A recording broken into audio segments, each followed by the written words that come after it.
राजा आज जो दशरथ जी के पिताजी थे वो एक बार जंगल में जा रहे थे।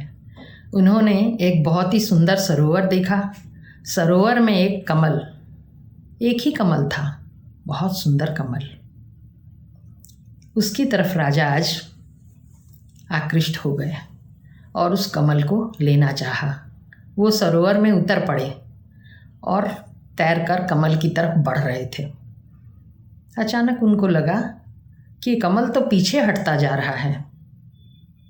उन्होंने और कोशिश की, किंतु जैसे जैसे वो आगे बढ़ रहे थे कमल उनसे दूर निकल रहा था। तभी आकाशवाणी हुई कि राजन, आप इस कमल को लेने के अधिकारी नहीं हैं क्योंकि आप निसंतान हैं। राजा को दिल पर बहुत चोट लगी कि मैं निसंतान हूँ। अभी तक तो उन्होंने ज़्यादा ध्यान ही नहीं दिया था इस बात पर। अब उन्होंने भगवान शिव की कठिन आराधना की। तब उधर भगवान शिव इस आराधना को देखकर बहुत खुश हुए और धर्मराज से कहा कि एक ब्राह्मण और ब्राह्मणी को राजा आज के पास भेजें। धर्मराज की आज्ञा से ब्राह्मण और ब्राह्मणी राजा आज के यहाँ आए। उन्होंने सरयू नदी के किनारे अपनी कुटिया बना ली और फिर राजा आज के दरबार में धन की याचना करने के लिए गए। राजा ने उन्हें बहुत सारा धन धान्य, बहुत सारी मुद्राएं दी। तो ब्राह्मण ने कहा कि महाराज, ये सब तो आपका है नहीं, मुझे तो आपसे चाहिए दान, ये तो प्रजा का है। राजा ने अपने गले का हार उतारकर ब्राह्मण को दिया। ब्राह्मण ने उसे भी कहा, ये भी आपका नहीं है, ये भी तो प्रजा का ही है। इस पर राजा आज विचार में पड़ गए। ब्राह्मण बिना दान लिए वापस चले गए। राजा ने सोच समझकर वेश बदलकर एक लुहार के यहाँ जाकर सुबह से काम करना शुरू किया। लुहार ने राजा को नहीं पहचाना।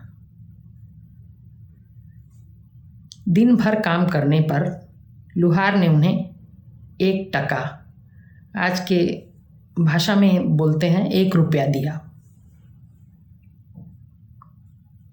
1 रुपया लेकर, 1 टका लेकर राजा आए और वो सीधे ब्राह्मण की कुटिया पर गए। वहाँ ब्राह्मण नहीं था, ब्राह्मणी थी।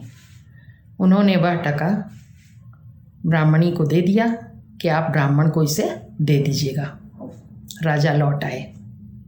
जब ब्राह्मण कुटिया पर लौट कर आया तो ब्राह्मणी ने कहा कि वो राजा आपको ये 1 टका देकर गए हैं। ब्राह्मण ने उस टके को यूं ही उछाल कर फेंक दिया।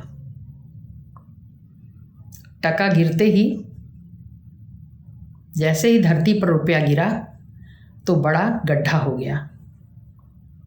अब उस गड्ढे में से एक सोने का रथ निकला जो ऊपर आसमान में चला गया। इसी तरह एक एक करके 9 रथ निकले और 9 जो है आसमान में चले गए। इसके बाद 10वां रथ निकला, वह सोने का रथ, और उसमें एक नन्हा सा बालक लेटा हुआ था। वह रथ वहीं रह गया।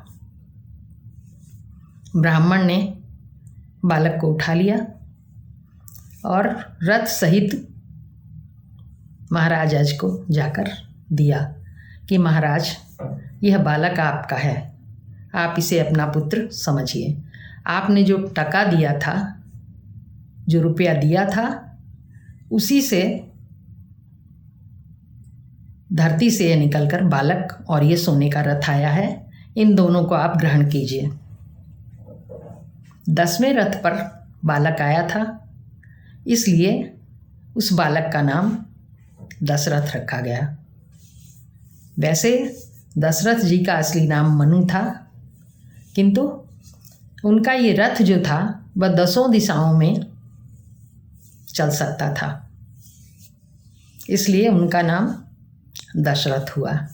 यह है दशरथ जी की जन्म की कथा।